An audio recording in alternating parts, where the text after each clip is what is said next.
Good morning, students. Myself, Dr. S. Devikala, Associate Professor in the Department of Chemistry, SRM Institute of Science and Technology. In today's class, let us discuss about X-ray Photoelectron Spectroscopy or XPS. This type of technique is mainly based on photoelectric effect. As we all know, the photoelectronic effect is nothing but the ejection of electrons from the metal surface. So in X-ray photoelectron spectroscopy, that is XPS, is a surface-sensitive quantitative spectroscopic technique based on the photoelectric effect. This utilizes X-ray region of the electromagnetic radiation. This technique can identify the elements that are covering its surface as well as their chemical state and the overall electronic structure of the material. So the purpose of doing XPS or purpose of analyzing any sample by means of this technique is to find out what is the chemical state of the element as well as the overall electronic structure of the material. That is the sample under study. So this is a kind of electron spectroscopy. It is different from electronic spectroscopy that we have discussed earlier. So this technique can quantitatively analyze the chemical composition of the surface under study. It is also known as electron spectroscopy for chemical analysis, in short form ESCA. XPS is a powerful measurement technique because it is not only shows what elements are present, but it also shows how they are bonded, that is the chemical environment. For example, it can differentiate between SiO and SiC bonds. It can also distinguish between various oxidation states of an element. For example, if you consider titanium, whether it is this titanium, whether it is in +3 oxidation state or +4. Similarly, iron also, whether it is in +2 or +3. So with this technique, we are able to determine the oxidation state of the element. Apart from that, the chemical composition and then the type of bonding also. So in this slide, you can see the brief historical background. Who are all the scientists they contributed to this technique? Röntgen, Rudolf Hertz, Albert Einstein, Seebecken, Henry Moseley. Let us see how does X-ray photoelectron spectroscopy, how it works. X-rays, nothing but photons, are shot onto a sample and the electrons in the sample absorb enough energy. So if you have a metal surface, over the metal surface, when the X-rays are allowed to pass through, it absorbs energy. And then the electrons are ejected from the sample with a certain kinetic energy. So the ejection of electron from the metal surface, that only it is called as photoelectric effect. The energy of those ejected electron, whatever the electron that are ejected from the metal surface, no, that will be analyzed by a detector.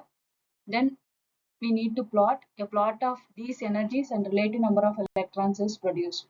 Electrons of different energies follow different paths through the detector, which allows the computer to differentiate the electrons and produce the spectra. The resultant is called as XPS spectrum. XPS can easily detect all elements except hydrogen and helium. Why it is not so, let us see later. Detection limit is in the parts per thousand range, but parts per million ppm are achievable under controlled experimental conditions. So XPS generally it requires high vacuum or ultra high vacuum conditions. In order to perform XPS experiments, high vacuum or ultra high vacuum it is required. That is the basic requirement. So in this diagram you can see you have the sample, that is the metal surface over which X-rays are allowed to pass through, ejection of electrons taking place. Then it will be analyzed, analyzer, detector, and then finally what we are getting this graph type now, that is called as the output XPS signals. What is photoelectric effect? Photoelectric effect is nothing but ejection of electrons from the metal surface when the photons are striking on the surface of the metal. That is called as photoelectric effect. So the kinetic energy of the ejected electron can be calculated using the expression. We know this very well. Kinetic energy is equal to half mv square, which is equal to h nu minus phi, where this phi is work function, which is the minimum energy needed to remove an electron from a solid to a point in the vacuum immediately outside the solid surface. So the energy that is in simple, the energy that is required to remove an electron from solid here, it is nothing but the metal surface in the vacuum. So XPS is applicable for the surface of the materials. So a surface layer is defined as being up to 3 atomic layers, that is thickness approximately 1 nanometer depending upon the material. Layers up to approximately 10 nanometer are considered as ultra thin films, and layers up to approximately 1 micrometer are thin films. When 1 micrometer, then we have to call it as thin films. When it is 10 nanometer, then it is called as ultra thin films. The remainder of the solid is referred to as bulk material. The remaining portion of the metal surface or the sample surface, no, that we have to call it as bulk material. The physical and chemical properties of the surface are different from those of the bulk material. In the bulk of the material, an atom is surrounded on all sides in a regular manner by atoms composing that material. Because a surface atom is not surrounded by atoms on all sides, the surface atoms are more reactive than the atoms in the bulk. That is, the atoms present on the surface is more reactive when compared to the bulk. So what X-ray does, what is the role of X-ray in XPS technique? So the purpose of X-ray, no, it is to irradiate the sample surface. We need to irradiate the sample surface by hitting the core electrons of the atoms. Once the sample surface is irradiated, the X-rays penetrate the sample to a depth on the order of micrometer. So that only it is called as surface analysis technique also. Useful electron signal is obtained only from a depth of around 10 to 100 angstroms on the surface. Generally, the X-ray sources are used are magnesium K alpha and aluminum K alpha. Normally, the sample will be radiated with photons of single energy, that is either magnesium source or aluminum source. This is known as monoenergetic or monochromatic X-ray beam. Whenever we say monochromatic X-ray beam means it will have mgk alpha or K alpha only. So this slide, in order to explain further, we will be talking about the Fermi level, work function, binding energy, and the magnitude of electron binding energy. So let us see one by one. So here the Fermi level, here you can see it is the highest energy level that an electron can occupy at the absolute zero temperature. The Fermi level lies between valence bond and the conduction bond. So where do you have valence bond and conduction bond? In between you have the Fermi level. The next term is work function. It is the energy that is required to bring an electron from the Fermi level to the vacuum.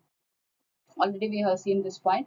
Then the third one is binding energy. The binding energy of an electron is the minimum energy that is required to remove an electron from an atom, as the negatively charged electrons are held in place by the electrostatic pull of the positively charged nucleus.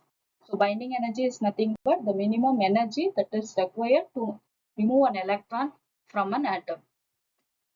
And then the next one, the magnitude of the electron binding energy is directly proportional to the atomic number Z, whereas it is inversely proportional to the distance from the nucleus. That is, inner shell electrons will have greater binding energy than outer shell electrons.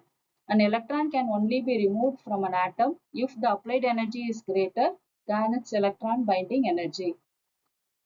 So what is the condition or criteria?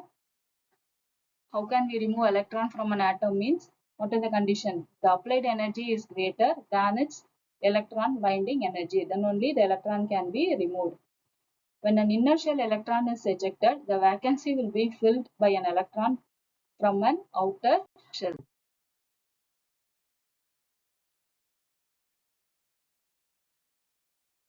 So here kinetic energy of the ejected electron, that is Ke, h nu is nothing but incident photon energy from the X-ray source, and then phi is spectrometer work function. It is few electron volt.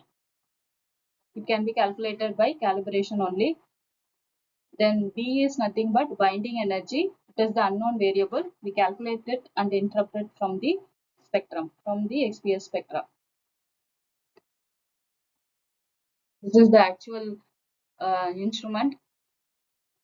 So here you can see X-ray source, ion source, SMIS analyzer, and then sample introduction chamber.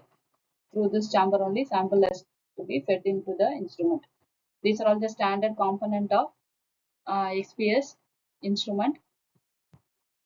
X-ray source, organ gun, electron collection lens, electron spectrometer detector. Finally, you will be getting the signal so that you have a computer system also attached to it. So this is the block diagram. When compared to the previous diagram, you can easily understand this also.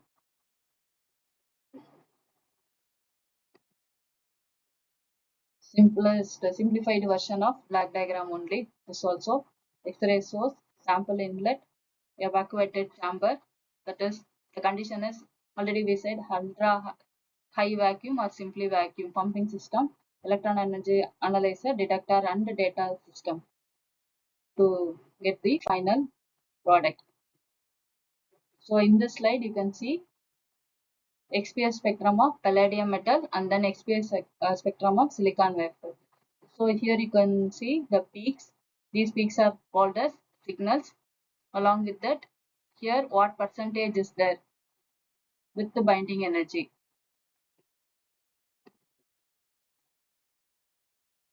Silicon versus SiO2. So the presence of SiO2 on silicon surface can be detected by XPS. This is very important in semiconductor industries. So with that, I'll conclude uh, today's topic, that is XPS. So in today's class, we have seen how XPS instrument work, what are all the applications, and the basic principle behind it. Thank you.